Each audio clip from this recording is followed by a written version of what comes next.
اے سرسبز و شاداب دنیا میں عیش و عشرت کی زندگی بسر کرنے والوں، اے شیریں اور میٹھی دنیا کے ناز و نام میں منہمک رہنے والوں، اے رنگین و دل فریب دنیا کے سراب میں جذب رہنے والوں، اے حسین و جمیل دنیا کے حسن و جمال میں کھونے والوں، اے دارالبقا کو چھوڑ کر دارالفنا کا تعاقب کرنے والوں، ان قریب ہم ایک گھٹن گاٹی موت سے گزرنے والے ہیں۔ قدرت کا قانون ہے، اس دنیا میں جو بھی آتا ہے اسے ایک نہ ایک دن لوٹ کر واپس اپنے خالق کی طرف جانا ہے۔ موت کا ذائقہ ہر ذی روح نے چکھنا ہے۔ رسول اللہ صلی اللہ علیہ وسلم کا فرمان ہے، جب آدمی پر نزع کا وقت طاری ہوتا ہے، مطلب ہے کہ موت قریب ہوتی ہے، تو اللہ عز و جل اس بندے کی جانب 5 فرشتے بھیجتا ہے۔ پہلا فرشتہ اس کے پاس اس وقت آتا ہے جب اس کی روح حلقوم تک پہنچتی ہے، یعنی حلق تک آ جاتی ہے۔ وہ فرشتہ اس شخص کو پکار کر کہتا ہے، اے ابن آدم،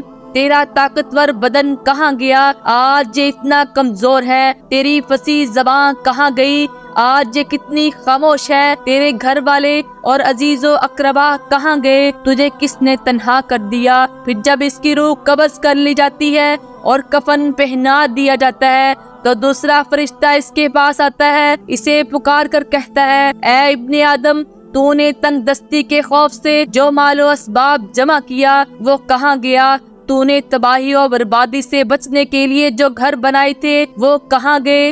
تو نے تنہائی سے بچنے کے لیے جو انس تیار کیا تھا وہ کہاں گیا؟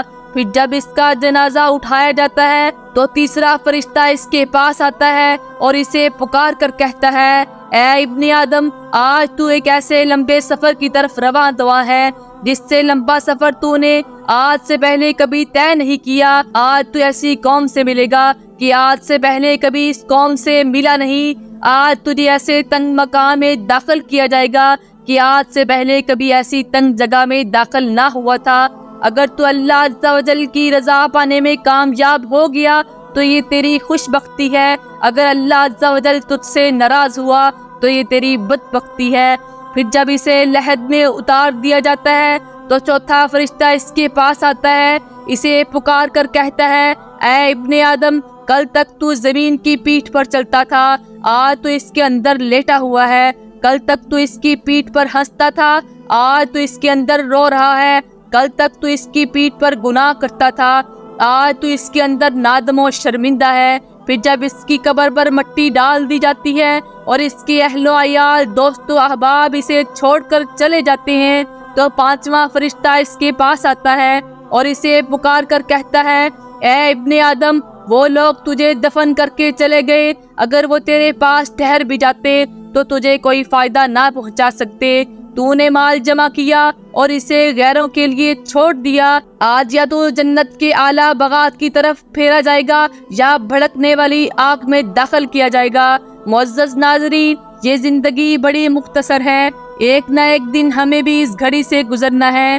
ہمیں نہیں پتا کب اور کہاں سے موت آ جائے، اس لیے ہمیں اس وقت کی تیاری کرتے رہنا چاہیے، اللہ کی عبادت اور نیک اعمال کرتے رہنا چاہیے۔ اللہ رب العزت ہمیں ہدایت کی توفیق عطا فرمائے، آمین۔ معزز ناظرین، حقیقت تو یہ ہے، ہم میں سے سبھی انسان کسی نہ کسی جنازے میں شریک ضرور ہوتے ہیں۔ ہم سب انسان یہ بھی دیکھتی ہیں کہ جانے والے کی کوئی مخصوص عمر نہیں اور جانے والوں کے مختلف طریقہ کار، کہلیں یا حادثات و واقعات کی نسبت طے کرتی ہیں۔ کوئی تو ماں کے ہی شکم مادر میں وفات پا جاتا ہے تو کوئی 100 برس سے بھی زیادہ زندگی پاتا ہے۔ گویا موت کا ایک دن اور ایک مقام متعین ہوتا ہے، وہ اسی وقت آتی ہے، چاہے انسان کہیں بھی ہو، اللہ اسے مقررہ مقام تک پہنچا دیتا ہے، اور ہر انسان کی جہاں مٹی ہوتی ہے وہی مدفن ہوتا ہے۔ قدرت کا اپنا نظام ہے، وہی قادر مطلق خالق و مالک ہے، وہ اپنے بندوں کو نہیں بھولتا، ہم ہی ہیں جو اسے بھلا دیتے ہیں۔ جب ہم اس کو یاد کرتے ہیں تو وہ ہماری طرف متوجہ ہوتا ہے، وہ بڑا غفور الرحیم اور رحمان ہے، وہ تو بہانے تلاش کرتا ہے کہ اپنے بندوں کی بخشش و مغفرت فرما دے، بے شک وہ بہت معاف کرنے والا ہے۔ وقت اور زمانہ جیسے جیسے گزرتا رہے گا، ابلیس و خبیث انسانوں پر حاوی ہوتا چلا جائے گا، کیونکہ ابلیس کے لشکر کا سپہ سالار اعلیٰ دجال اپنے فتنوں اور فساد و ظلم و بربریت سے حاوی ہوگا، مگر صرف وہی اس کے فتنوں سے محفوظ رہیں گے جو مال و متاع کی حرص، عیش و تعائش کے متمنی نہیں ہوں گے، بلکہ قرب الہی کے لیے ہر تکلیف و مشکلات پر صبر و تحمل سے کام لیں گے۔ ایسے نیک بندوں کو عظیم مقام دیا گیا ہے۔ دعا ہے اللہ ہم سب کو عظیم لوگوں میں شریک فرمائے اور عظیم لوگوں کے اعمال جیسے ہمارے اعمال بھی بنائے۔ آمین ثم آمین۔